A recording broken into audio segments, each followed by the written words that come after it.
కర్నూలు జిల్లా కోసిగి మండలంలో అభివృద్ధి పనులపై ఆదోని సబ్ కలెక్టర్ అజయ్ కుమార్ కీలక ప్రకటన చేశారు.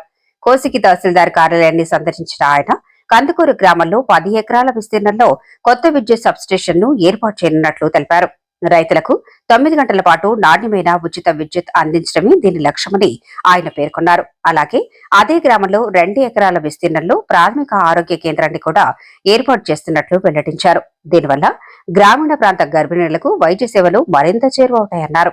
ఇక రాబోయే వేసవిలో త్రాగునీటి ఇబ్బందులు రాకుండా ముందస్తు ప్రణాళికలు సిద్ధం చేస్తున్నామన్నారు.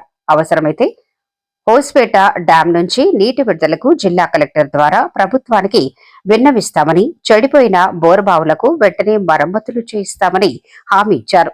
ఈ పర్యటనలో సబ్ కలెక్టర్ తో పాటు కోసిగి తహసీల్దార్ వేణుగోపాల్ తదితరులు పాల్గొన్నారు. ఈ ఉద్దేశంతో అనువైనటువంటి చోట్ల, ముఖ్యంగా ఇటువంటి రిమోట్ మండల్స్లో మరి పవర్ స్టేషన్స్ ఏర్పాటు చేయాలని సంకల్పంతో ఇక్కడ మనకు కొసిగిలో కూడా 133/33 kV సబ్ స్టేషన్ ఏర్పాటు చేయాలని ఉద్దేశించారు.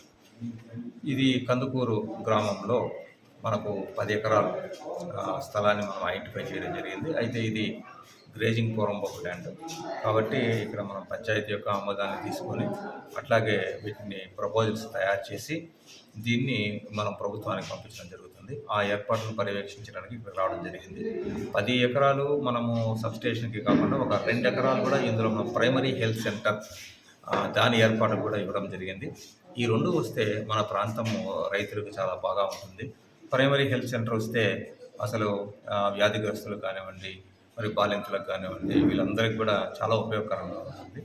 కాబట్టి దీన్ని చాలా త్వరగా చేసి ప్రపోజల్స్ గవర్నమెంట్కి పంపించి ఆమోదం తీసుకున్న వెంటనే వీటిని వితిన్ వన్ మంత్ లోపలే వీటిని ప్రారంభించాలని ఉద్దేశించాం. Thank you sir. వేసవిలో ఇటు సైడ్ కోసి మండలంలో స్పెషల్గా తాగునీటి ఎద్దడి ఎక్కువ ఉంటుంది సార్. ఈసారి హోస్పేట డ్యామ్ నుంచి నీళ్లు కూడా బంద్ చేస్తున్నారు.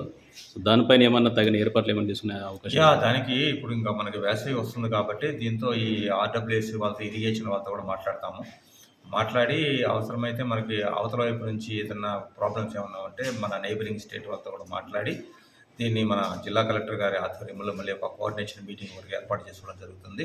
దానికి ప్లాన్ ఆఫ్ యాక్షన్ మన ప్రాంతపు వాళ్ళకి ఎటువంటి నీటి కొరత కూడా రాబోయే వేసవిలో లేకుండా చర్యలు తీసుకుంటాం. కొన్ని బోర్లు, గ్రామాలలో ఉన్న బోర్లు పనిచేయని వాటిని ఏమైనా రిపేర్ చేయించి ఏర్పాటు చేసే తప్పకుండా చేస్తాం. ఎందుకంటే దానికి కూడా కొన్ని ఫండ్స్ శాంక్షన్ అయి ఉంటాయి. కాబట్టి దీన్ని నేను ఈ ఆర్డబ్ల్యూఎస్ వాళ్ళతో మాట్లాడి తర్వాత ఒకసారి అందరూ ఎంపీడీఓస్తో కూడా మీటింగ్ పెట్టుకుంటాము.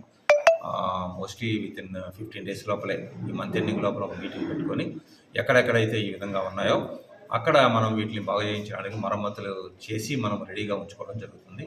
ఈ సమావేశానికి ఇక్కడ ఉన్నటువంటి మరి ప్రజాప్రతినిధులను కూడా మనం ఆహ్వానించడం జరుగుతుంది. వాళ్ళ యొక్క ఒపీనియన్స్ కూడా తీసుకోవడం జరుగుతుంది. Thank you sir.